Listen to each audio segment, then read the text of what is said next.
너희 모든 나라들아 여호와를 찬양하며 너희 모든 백성들아 그를 찬송할지어다. 우리에게 향하신 여호와의 인자하심이 크시고 여호와의 진실하심이 영원함이로다. 하나님은 영이시니 예배하는 자가 신령과 진정으로 예배할지니라. 아멘.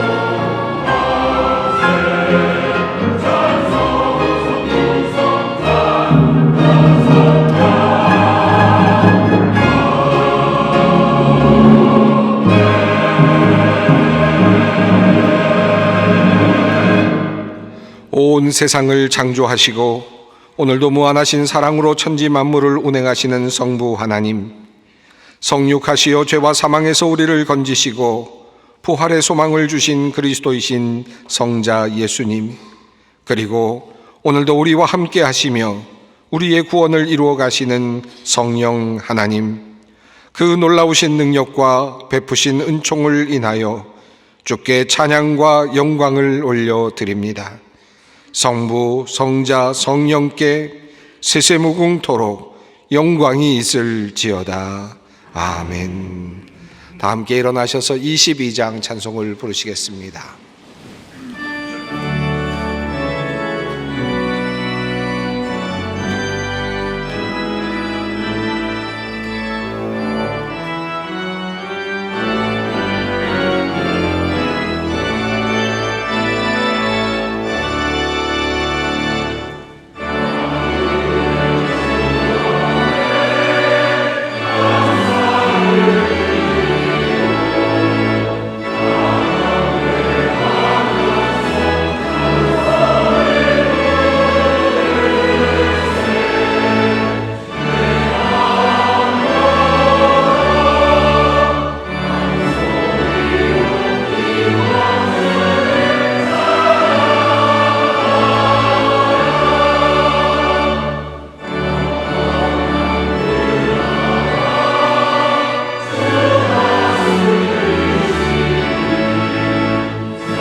사랑의 하나님, 오늘도 은혜의 보좌 앞으로 우리를 불러주시는 주님, 듣고도 깨닫지 못하고 알고도 행하지 못하며 살아가는 우리들에게 오늘도 또다시 말씀을 들려주시며 회개의 기회를 주시니 감사합니다.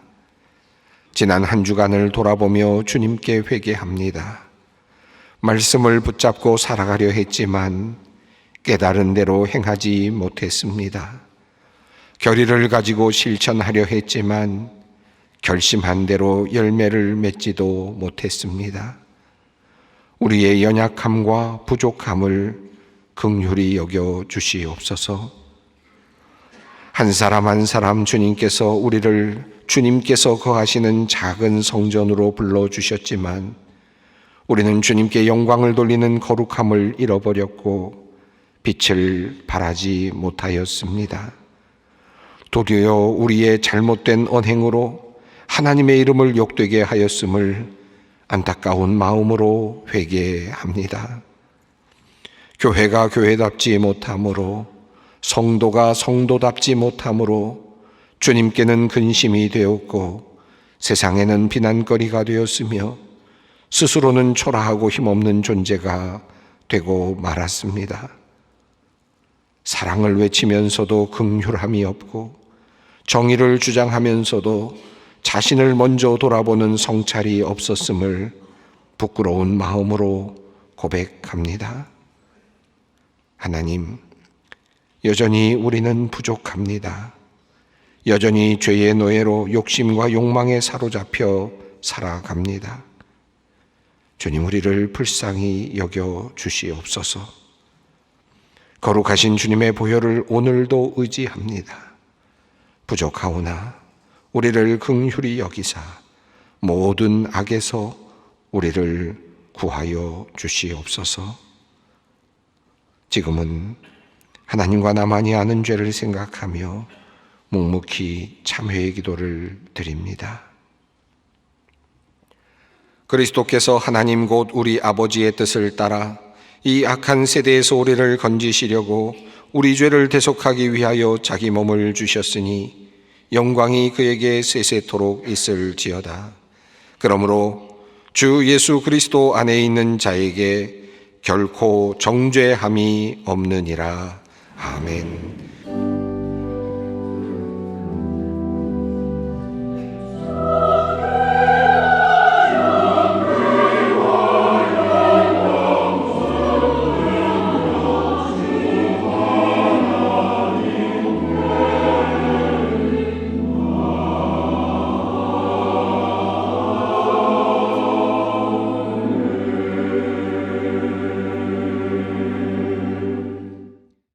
오늘 하나님께서 우리에게 주시는 말씀입니다. 신약성경 요한복음 1장 14절 말씀입니다. 요한복음 1장 14절 말씀입니다. 이 계시의 말씀을 봉독할 때 다 함께 살아계신 하나님의 음성을 들으실 수 있기를 바랍니다. 말씀이 육신이 되어 우리 가운데 거하심에 우리가 그의 영광을 보니 아버지의 독생자의 영광이요 은혜와 진리가 충만하더라. 아멘. 늘 보고 싶었지만 그냥 멀리서 우리 성도님들과 교회를 위해서 또 기도했습니다. 이 강단에 서니까 지난 16년 동안 여러분과 함께 목회했던 기억들이 새록새록 이렇게 마음속에 기억이 됩니다. 여러분들에게 기쁨도 드렸지만 때로는 아픔도 드렸습니다. 그럼에도 불구하고 우리 성도님들의 사랑을 통해서 지난 16년간의 목회를 잘 마무리할 수 있도록 인도해 주신 것은 특별한 하나님의 은혜였습니다. 김 목사님께서 창립 47주년 기념 예배 말씀을 증거해 달라고 해서 어떤 말씀을 증거해야 될까 생각하면서 제일 먼저 떠오른 단어가 사랑이라는 단어였습니다. 사랑. 하나님께서 우리에게 보여주신 최고의 사랑. 여러분 기억나십니까? 사랑하면 가까워지기를 원합니다. 사랑하면 데이트하고 싶어 합니다. 우리가 인간적으로 사랑하면 데이트하다가 프로포즈하고 결혼식을 올리고 함께 더불어 살아갑니다. 사랑이란 멋지고 아름다운 것 같지만 사랑을 실제로 하려고 하면 내가 상처를 받을 준비를 해야 사랑이 시작이 됩니다. 내가 사랑하려고 하는데 저 사람이 거절하면 어떻게 될까? 저 사람이 나를 배반하면 어떻게 될까? 저 사람이 아무 이유 없이 나를 떠나면 어떻게 될까? 사랑이란 그 속에 어마어마한 상처받을 각오를 하면서 하는 용기 있는 결단이라고 할 수가 있습니다. 하나님이 우리를 사랑하는 모습도 그렇습니다. 하나님이 우리 인간 죄인을 별 볼 일 없이 그대로 내버려 두어도 괜찮을 인간을 사랑하시면서 하나님은 큰 모험을 하십니다. 내가 이들을 사랑하면서 이 땅에 내 아들 예수 그리스도를 성육신해서 보낼 때 저들이 받아들일 것인가? 저들이 귀를 기울일 것인가? 저들도 마음을 열어서 사랑할 것인가? 하나님께서는 이 거대한 하나님의 섭리와 계획을 가지면서 그러나 마음속으로 결단을 하시고 성육신의 사건을 만드십니다. 말씀이 육신이 되었다고 하는 이 인카네이션은 그런 점에서 하나님의 사랑의 모험이고 하나님의 엄청난 결단과 용기, 하나님의 마음의 커다란 그 뜻을 품고 이 땅에 일어난 사건이라고 할 수가 있습니다. 성육신이 왜 필요했을까요? 인간을 사랑하기 때문에 더 가까이 있기 원하셨습니다. 우리의 모습 그대로 우리와 대화하기를 원하셨습니다. 우리 삶에 들어와서 우리의 문제를 해결하기를 원하셔서 이 땅에 오신 분이십니다. 하나님의 과감한 자기 변신이 곧 성육신입니다.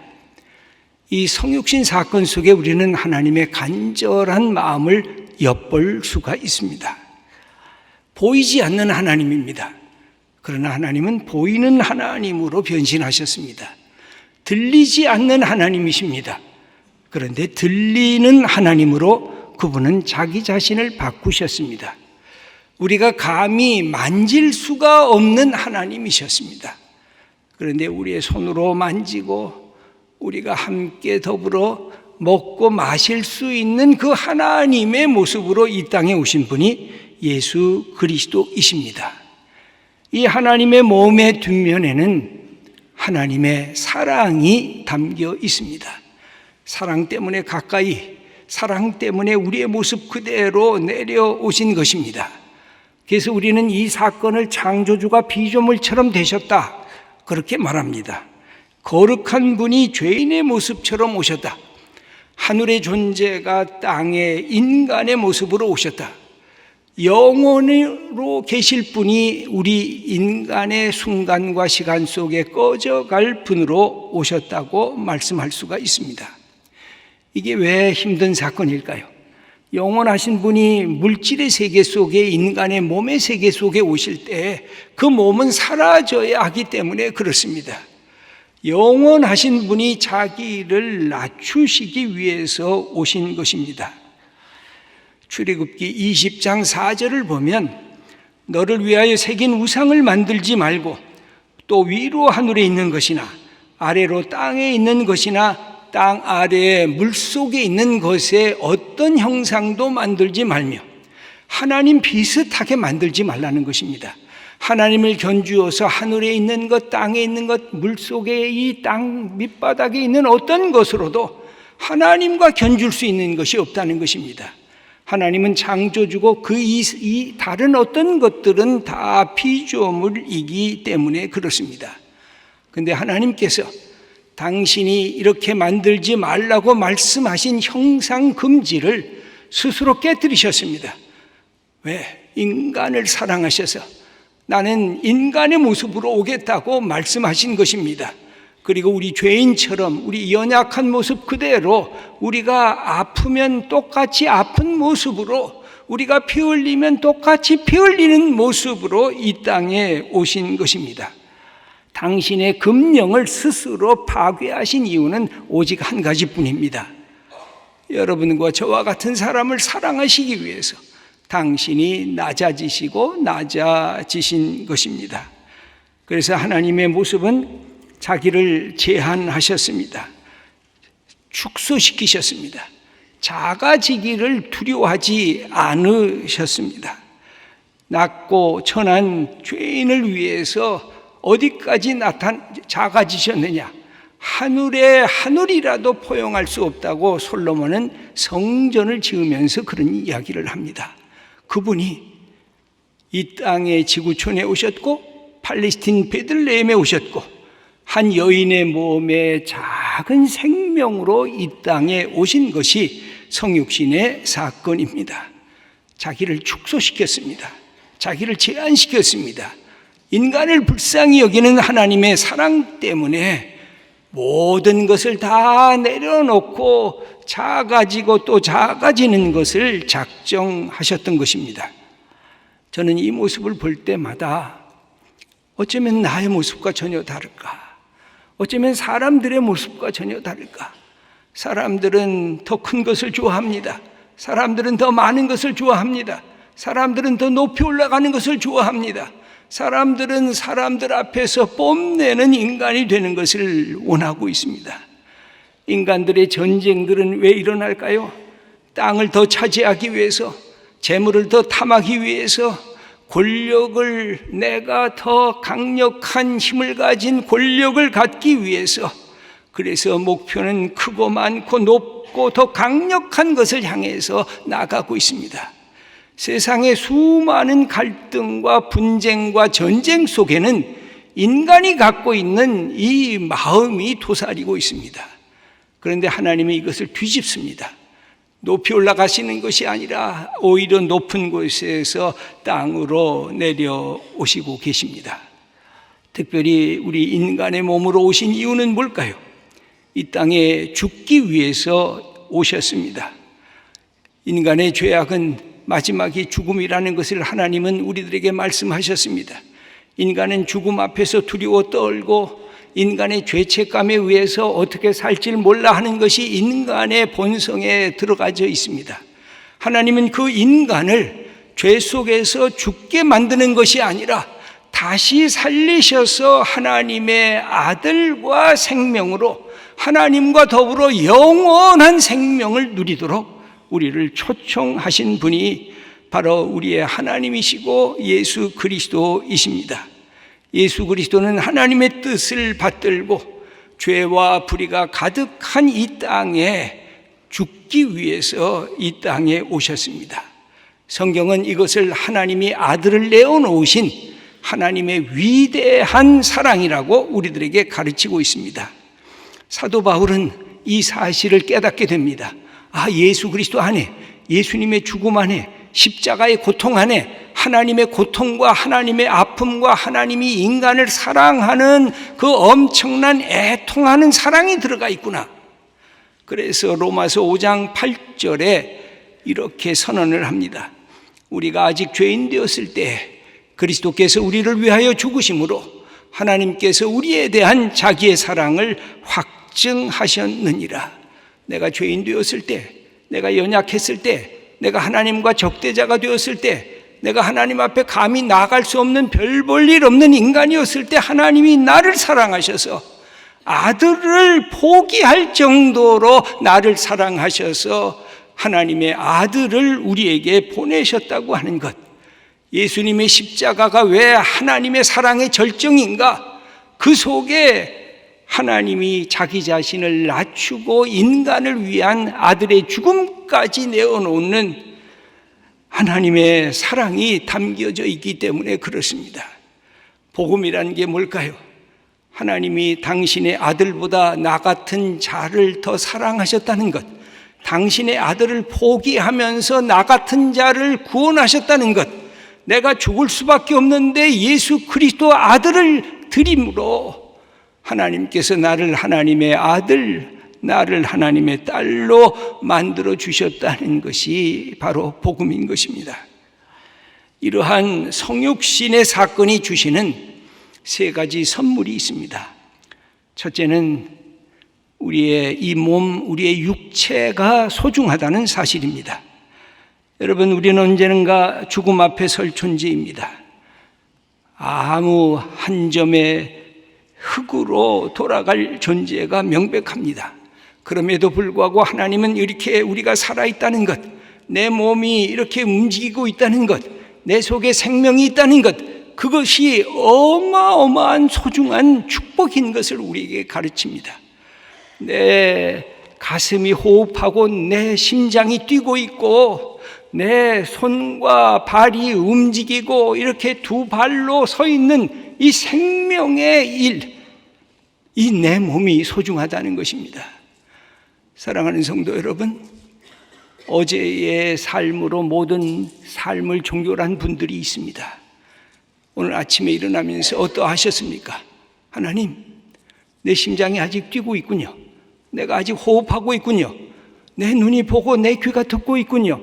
내 손과 발이 아직도 이렇게 움직이고 있군요.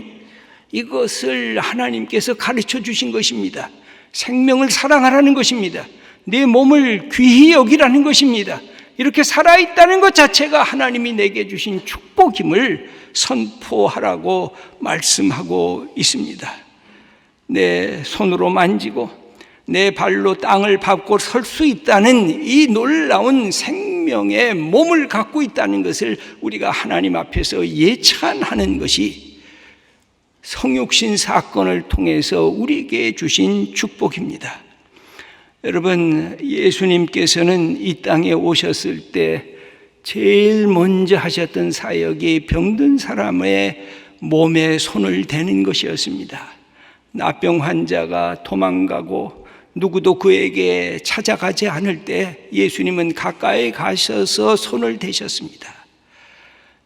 고통받는 사람을 만지시고 눈도 만지시고 몸도 만지셨습니다. 그러면서 이 생명의 치유를 우리들에게 허락해 주신 분이 예수님이십니다. 우리 김 목사님께서 수요일에 치유의 기도회를 갖고 있다는 소식을 들었을 때 저는 너무 고맙다고 생각을 했습니다. 여러분, 우리 인생에 우리를 좌절케 하는 첫 번째가 뭘까요? 아픈 것입니다. 여러분, 아프면 아무도 모릅니다. 누구만 압니까? 자기만 압니다. 내 몸이 어딘가에 쑤시고 어딘가 움직일 때마다 거기가 나를 콕콕 찌르는 그 고통이 있을 때 우리는 당혹해하고 어쩔 줄 몰라 합니다. 예수님이 가장 먼저 행하신 것이 더 아프지 말라는 것입니다. 치유받으라는 것입니다. 회복하라는 것입니다. 안식일 날 이 축복도 누리라는 것입니다.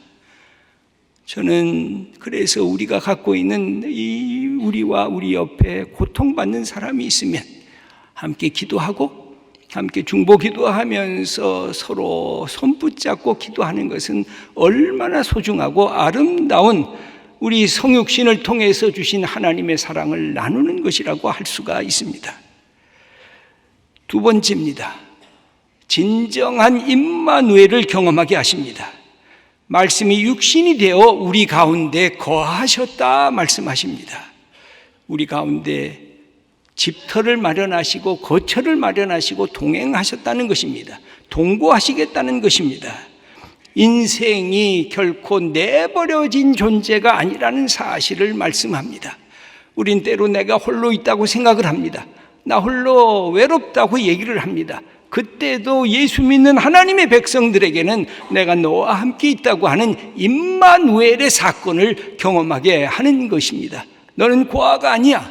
너는 하나님의 아들이야. 너는 하나님의 딸이야. 하나님이 너의 아버지가 돼 하고 우리들의 생을 인도해 주시는 임마누엘의 하나님이 바로 예수 그리스도를 통해서 우리에게 주어진 것입니다. 예수님의 탄생 때 천사의 노래가 이렇게 고백을 합니다. 마태복음 1장 23절을 보면 보라, 처녀가 잉태하여 아들을 낳을 것이요 그의 이름은 임마누엘이라 하리라. 하나님이 우리와 함께 계신다는 것, 이게 지속이 되는 것입니다. 예수님이 승천하면서 예수님은 성령을 우리에게 보내셨습니다. 성령께서 지금 우리와 함께 계십니다. 예수의 이름으로 기도하면, 예수의 이름으로 하나님께 간구하면 하나님이 우리와 동행하시면서 우리의 기도를 응답하실 것입니다. 예수의 이름, 거기에 임마누엘의 역사가 있습니다.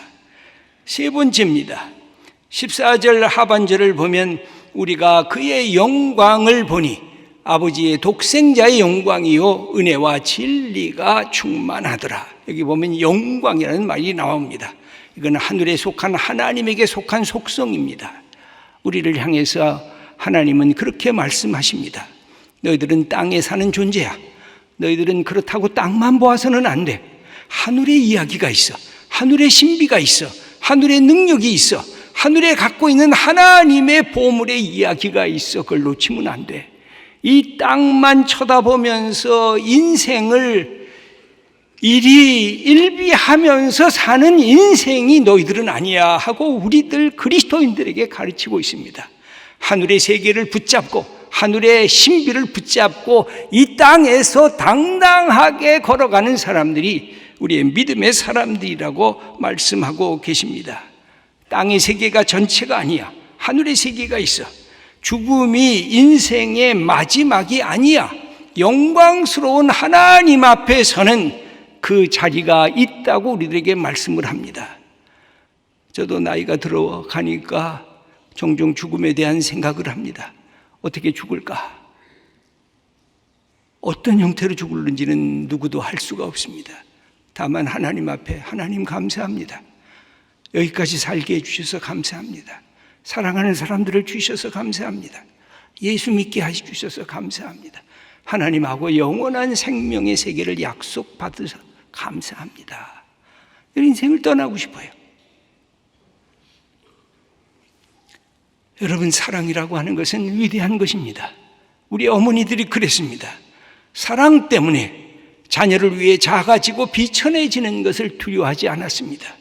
처녀 때 가졌던 그 많은 꿈들을 때로는 내려놓았습니다. 그리고 오직 자녀들이 건강하게, 자녀들이 씩씩하게, 자녀들이 용기 있게 이 땅을 살아갈 수 있도록 우리 어머니들이 얼마나 낮아지셨습니까? 여러분, 이거는 어머니들에게만 있는 것이 아닙니다. 우리에게도 힘이 있습니다. 지식의 힘도 있습니다. 돈과 재물의 힘도 있습니다. 권력의 힘도 있습니다. 우리가 갖고 있는 예능적 달란트의 힘도 있습니다. 그런데 이 힘을 가질 때에 이 성육신의 사랑의 마음을 가지지 않으면 우리는 어떻게 될까요? 더 잘난 체하고 더 높아지려고 하고 더 교만해지려고 합니다. 힘을 가질수록 열등감이 있으면 나보다 못한 사람, 나보다 낮은 사람을 억누르고 조롱하고 함부로 대하고 학대할 수밖에 없습니다. 여러분, 힘을 갖고 있습니까? 그러면 예수 그리스도의 이 성육신의 이 하나님께서 주신 신앙을 가져야 하는 것입니다. 소망교회는 대형교회입니다. 지식이 많고 지혜가 가득한 분들이 많습니다. 돈과 재물을 지닌 분들도 있습니다. 세상의 지위와 권력을 가진 분들도 있습니다. 예술적인 재능과 달란트를 가진 분들도 있습니다. 그런데 예수를 믿게 되었습니다. 하나님의 사랑이 너무나 크다는 사실을 알았습니다.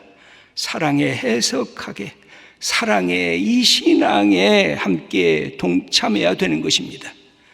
예수를 믿는다고 하면서 예배를 열심히 드린다고 하면서 내 배만 불리고 자기 권력만 보존하고 자기 재산만을 늘리려고 남과는 상관없이 그것을 향해서 우리의 인생이 간다면 그것은 불행한 것입니다. 거기에서부터 벗어나고 과감하게 탈출해야 됩니다. 여러분, 우리는 속성이 그렇습니다. 하나님이 없는 순간 내가 뭔가 소유하고 내가 뭔가 높은 자리를 차지하면 우리는 기득권의 행세를 하려고 합니다. 이것은 위기라고 할 수가 있습니다.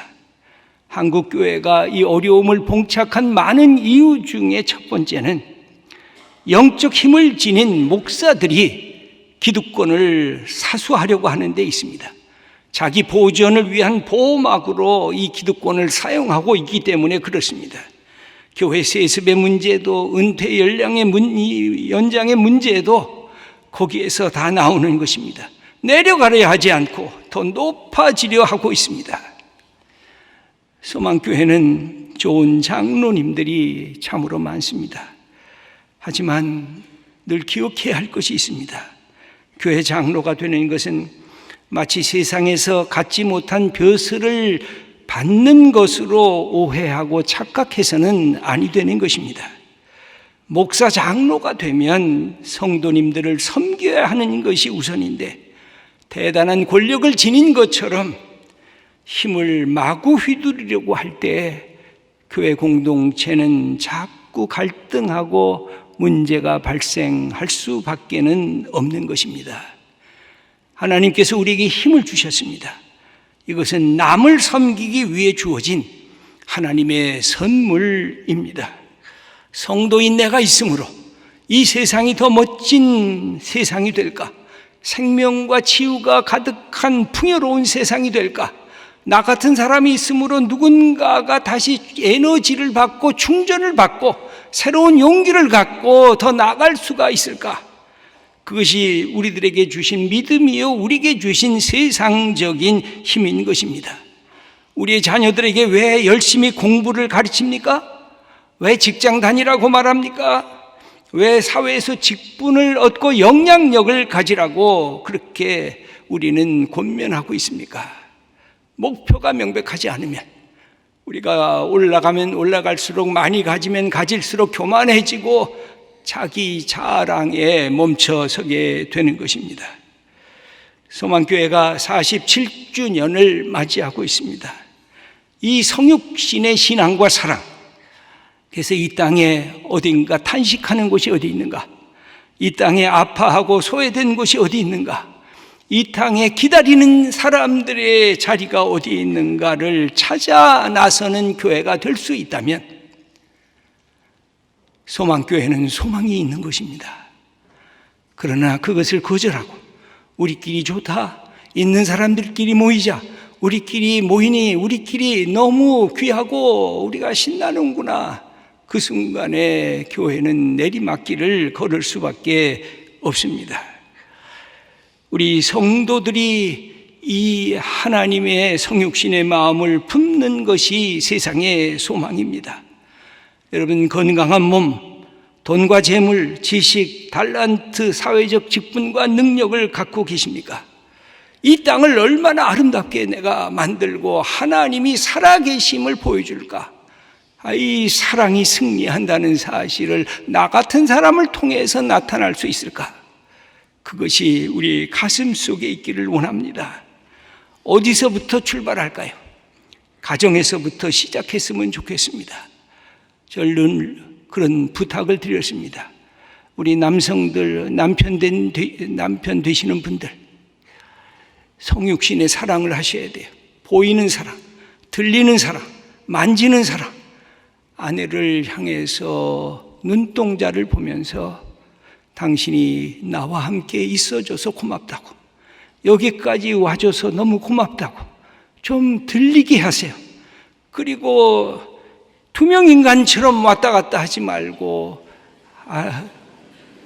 아내에게 보여주고, 아내를 감싸 안고 안아주고, 그리고 아내를 소중히 여기는 남편들이 있으면 그 가정은 복을 받는 것입니다. 여러분, 우리 청년들이 여기 있습니다. 청년들이요, 여러분들은 잘 기억이 안 나지만 엄마 아빠는 여러분 어렸을 때 끊임없이 안았습니다. 그리고 쓰다듬어 줬습니다. 그리고 볼에 수없이 뽀뽀하고 너 내 사랑하는 아들, 내 사랑하는 딸이라고 얘기했습니다. 이제 장성해져서 다 잊어먹었습니다. 부모님을 향해서 나아가세요. 보이는 사랑, 들리는 사랑을 해주세요. 아버지가 있어서, 어머니가 있어서 너무 고맙다고, 내가 이만큼 잘하는 건 너무 고맙다고, 그리고 부모님을 좀 안아주세요. 엄마 아빠 그동안 고생했죠. 그동안 얼마나 힘들었어요. 여러분, 인간이 변하고 우리에게 주신 축복이 넘쳐나게 되는 것은 다른 데 있는 것이 아닙니다. 하나님은 우리를 위해서 낮아지셨습니다. 보여주기 위해서, 들리기 위해서, 그리고 손으로 만지기 위해서 낮아졌습니다. 우리 소망교회가 하나님의 교회로, 우리 성도님들이 하나님의 성도님들로 이 성육신의 마음을 갖고 사랑을 하고 사람을 대한다고 하면 그 속에 생명의 사건, 그 속에 치유받는 사건, 그 속에 회복되는 사건, 그 속에 인간이 얼마나 귀한 것인가 하나님이 살아계심을 보여주는 사건이 나타날 것입니다. 그래서 세상이 저 사랑할 줄 아는 사람을 봐라, 저 사랑하는 사람을 봐라, 자기네 들 것을 갖고 스스로만 좋아하는 것이 아니라 함께 나누는 저 복된 교회와 성도님들을 보라, 칭찬받는 하나님의 교회, 그리고 주님의 성도님들이 다 되시기를 축원합니다. 하나님 아버지 감사합니다. 우리 같은 자를 위해서 예수 그리스도 하나님의 아들을 보내셨습니다. 다만 감사할 뿐입니다. 이 사랑을 경험한 우리들이 우리 주위에 가장 가까운 내 가정에서부터 출발하게 하시고 우리의 삶의 현장에서 만들어가는 하나님의 귀한 자녀들 되게 하시옵소서. 저 사랑할 줄 아는 사람을 보라 칭찬받는 주님의 자녀들로 우리를 세워주시옵소서. 감사드립니다. 예수님의 이름으로 기도드립니다. 아멘. 지금은 우리 주 예수 그리스도의 은혜와 하나님의 크신 사랑과 성령님의 감동하시며 교제하시며 인도하심이 하나님 친히 보여주신 성육신의 사랑을 가슴에 품고 세상을 향해 담대히 나가는 하나님의 귀한 자녀들 머리 위에, 그 가정과 일터 위에, 주님의 몸된 교회 위에, 지금도 하나님의 국류를 기다리고 있는 이 백성, 이 민족, 이 나라, 이 땅 위에 이제로부터 영원히 함께 계시옵기를 축원하옵나이다. 아멘.